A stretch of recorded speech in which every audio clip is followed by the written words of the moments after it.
Hello, Leo, Sun, Moon, Rising, Venus signs, and cross watchers. This is your tarot reading for the week ahead whenever you're finding it. If you're watching along as I post because you're subscribed, this will be for the week of May 13th to the 19th, 2024. That's Luna's tail that you see there. She has to be included. And she has a Leo placement. What is it? What's your Leo placement, Luna? I can't remember, but she definitely loves you guys, so there's that. All right, we are going to get 6 cards, 2 rows of 3 from the Dreams of Gaia Tarot, so let's see what pops out for you this week. We have, oh my gosh, the 10 of Water, 10 of Cups. This is really beautiful, Leo. This is a lot of happiness. This is fulfillment emotionally and feeling like the people around you are like family, like they're really just soul tribe energy, really awesome for you. And also feeling just like content, fulfilled with your social life, content with things emotionally, how you've been handling things. You could have been doing a lot of emotional healing work recently, and it's starting to really pay off. I'm seeing stability in your emotions increasing, stability in your contentment with life and the flow of abundance and how things are unfolding for you. We have integrity coming out in reverse like this. This is what it looks like upright. Obviously, very beautiful woman on this card. We have an owl, we have a jaguar, and I'm actually going to read what this means from the book when it's in reverse like this. So it's the number 23. This tarot deck does not follow the traditional Rider-Waite-Smith deck. So let's see all about it. Okay, when the integrity card appears reversed, it cautions against hypocrisy and contradictory behavior. Have you at some point condemned others for their intolerant and judgmental behavior and done so without the awareness that you yourself are embracing the very behavior for which you are condemning others? Have you declared yourself supportive of worthy causes, but then in practice acted in a manner that contradicts? For example, you are passionate about the desire to reduce deforestation, so you choose to become a vegetarian because the meat industry is one of the leading causes of global deforestation. However, you continue to support unsustainable agricultural practices, buy books, newspapers, and magazines, and use technology that is fueled by mining. Yes, it is worthy and a noble act to choose to limit one's impact upon the earth, but if you choose to condemn and judge others for their lifestyle choices, take a moment to make sure that you are consistent in your beliefs and actions across all aspects of your life, lest those you condemn call you out on your own hypocrisy. Whether you criticize others for not doing as you do while your actions are contradictory and inconsistent, your desire to act for moral and ethical reasons can appear sanctimonious and designed to make you appear morally superior. Those who live in glass houses should not throw stones, and we all live in glass houses, every single one of us. Okay, so essentially what that is saying is try to avoid judging others at this time, and try to avoid putting yourself into this place where you're viewing yourself mentally as morally superior. And I don't want you to get offended by this because I feel like a lot of us can get into this way of thinking, especially when we're doing so good for ourselves, so well for ourselves, and we worked really hard and we sort of used our willpower to overcome some sort of big thing in our life that was difficult to quit, difficult to give up. It can sort of create, I don't want to say it inherently creates a moral superiority, but it can be easy to slip into that way of thinking. Now, another message here for you guys is try to avoid people who have this way about them. Like if there's anyone in your life currently who's giving off this air of moral superiority and judging others who don't do the same things they're doing without fully realizing the hypocrisy of their own behaviors, definitely not the type of people you want to surround yourself with. The first example I can think of with that is a lot of like super religious people. Not that there's anything necessarily wrong with religion just alone, like as a concept, but there's a lot of people who have their set of religious beliefs, you know. For example, in Christianity, we call them Bible thumpers. I'm not Christian personally, but these are the people who quote the Bible and say, oh, you should do this, you should do that, and very harshly judges other people for not following their code of ethics. And then in doing so, they don't realize like they're actually being a very like mean-spirited, judgmental person and going against the actual teachings that they, you know, center the whole entire lives around. So it's end up becoming like a hypocrisy situation.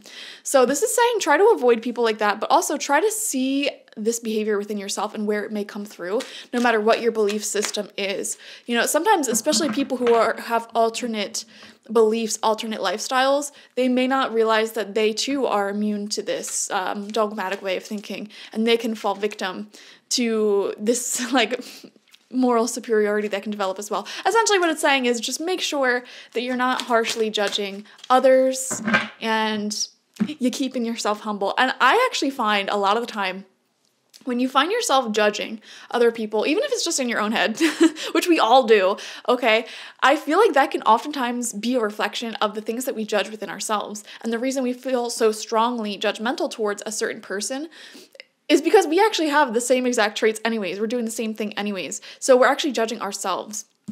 We have the 10 of air coming out in reverse. This has been sneaking into a lot of people's readings this week, and this shows the need to like let something go because it's like beating a dead horse, like overkill type of energy.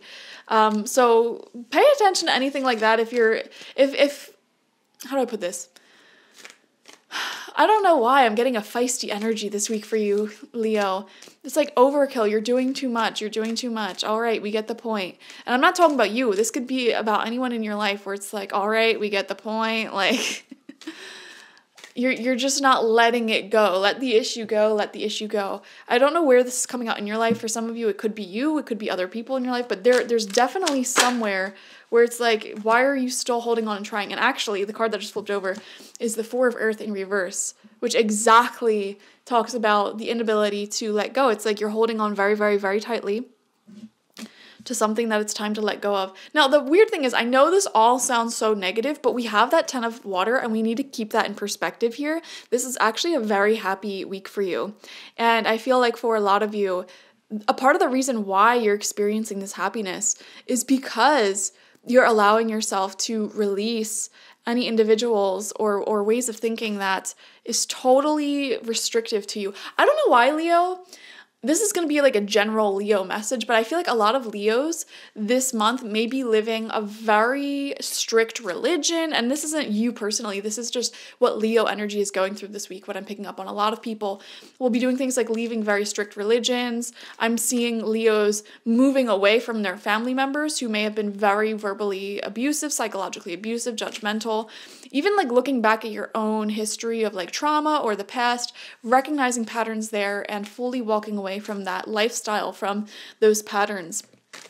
So that's sort of the vibe that Leo is going through this week, is what I'm picking up on. And you're going to be doing that in your own way, shape, and form, however that applies to your life.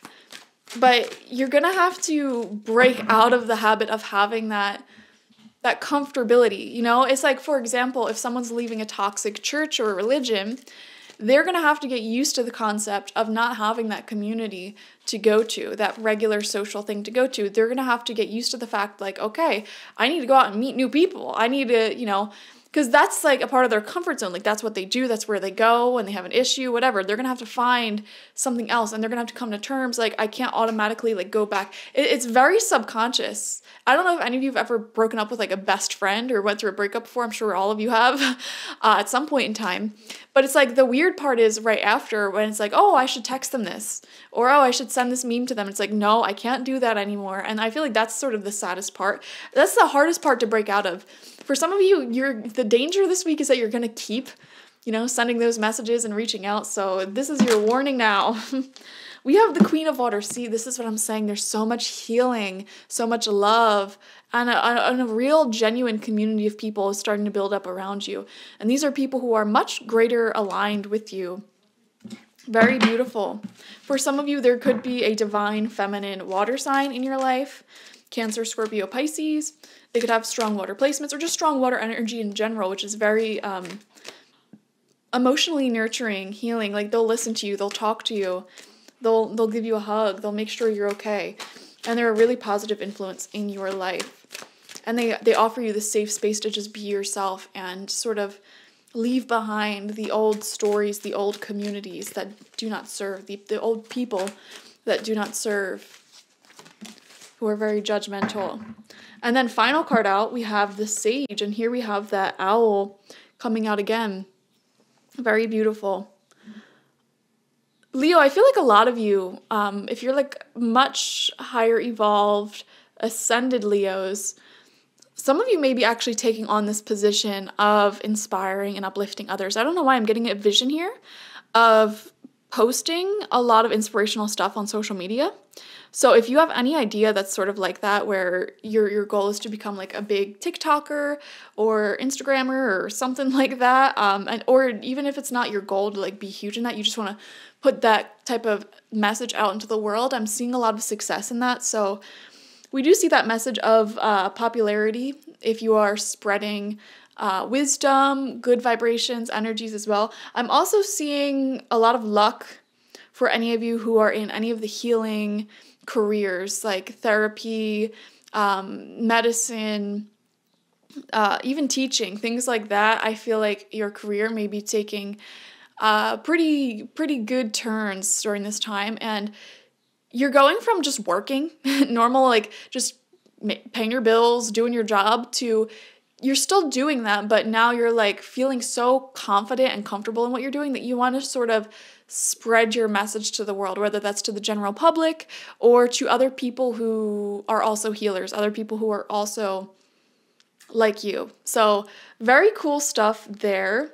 And for some of you, I am seeing, I don't know why I'm seeing graduation parties. I'm seeing something to do with education. Some of you may even be signing up for school, signing up for some sort of class or course or something like that. You know, there's a huge theme here on like teaching and giving back to the world, as well as learning yourself and constantly like pouring new wisdom and knowledge into yourself. So it's a very beautiful week ahead. I hope you enjoy. Definitely watch for your sun, moon, rising, and Venus signs to get the fullest overview of this week ahead. Like this video, comment how it resonated down below, and subscribe to the channel if you've not already. If you want a personal reading with me one-on-one, the link to that is always in the description box, spiritpsychic.org. I also offer my intention oils there and spiritual life coaching sessions there. And yeah, that's it. All right, bye-bye.